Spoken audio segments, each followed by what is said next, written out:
Dari kebun, lahir harapan. Ketika hasil kebun melimpah, kami tidak melihatnya sebagai masalah. Kami melihatnya sebagai peluang. Apa yang terjadi ketika kebun sekolah menghasilkan lebih banyak dari yang kami butuhkan? Di sekolah kami, kebun bukan hanya tempat menanam. Kebun adalah ruang belajar. Setiap hari, tanaman kami tumbuh. Terong, cabai, tomat, dan berbagai tanaman produktif lainnya. Namun, ketika hasil panen semakin melimpah, muncul sebuah pertanyaan. Kalau kebun kita sebanyak ini, akan kita apakan ya? Kami belajar bahwa ketahanan pangan tidak selalu dimulai dari tempat yang besar. Kadang, ia dimulai dari sebidang tanah di lingkungan sekolah, dari benih yang kecil, dari tangan-tangan siswa, dan dari kebiasaan merawat setiap hari. Kami menanam. Kami merawat. Kami menyiram. Dan kami menunggu hasilnya.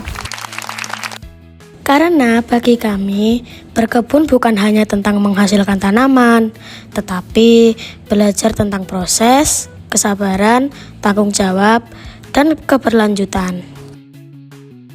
Masalah atau peluang? Terong kita banyak sekali. Cabai dan tomat juga melimpah. Kalau dijual sebagai bahan mentah, nilai tambahnya mungkin masih terbatas. Lalu, bagaimana kalau kita olah? Terong menjadi keripik, cabai menjadi bubuk, dan hasil kebun kita menjadi produk bernilai ekonomi. Saat itulah kami belajar melihat hasil panen dengan cara yang berbeda, bukan hanya sebagai bahan makanan, tetapi sebagai bahan baku, bukan hanya sebagai hasil kebun, tetapi sebagai peluang usaha. Namun, sebelum mengolah hasil panen, kami belajar satu hal. Sebuah produk tidak lahir hanya dari sebuah ide. Sebuah ide harus direncanakan. Kami memiliki bahan baku dari kebun sekolah. Kami membutuhkan bahan tambahan untuk proses produksi.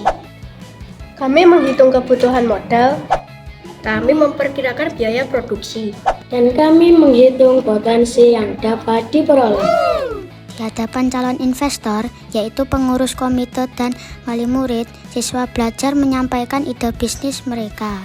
Mereka belajar berbicara, berhitung, meyakinkan, dan bertanggung jawab atas gagasan yang mereka tawarkan.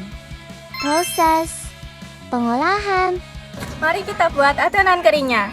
3 sendok tepung beras, 3 sendok tepung tapioka, 1 sendok tepung terigu, 1 saset roiko, dan garam secukupnya. Sekarang kita aduk. Dicuci dulu ya, terongnya. Mari kita buat adonan basahnya.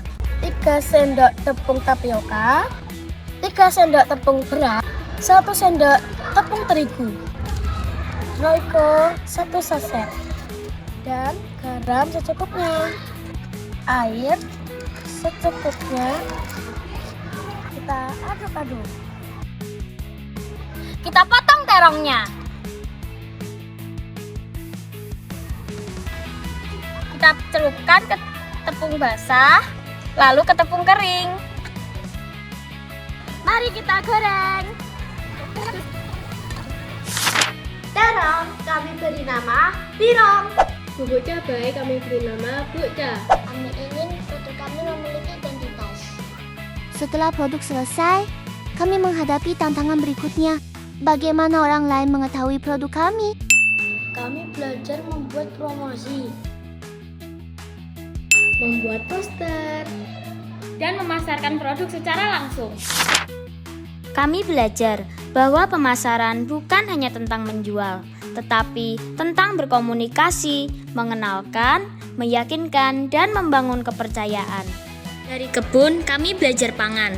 Dari panen, kami belajar produksi. Dari bisnis plan, kami belajar perencanaan. Dari pemasaran, kami belajar kemandirian.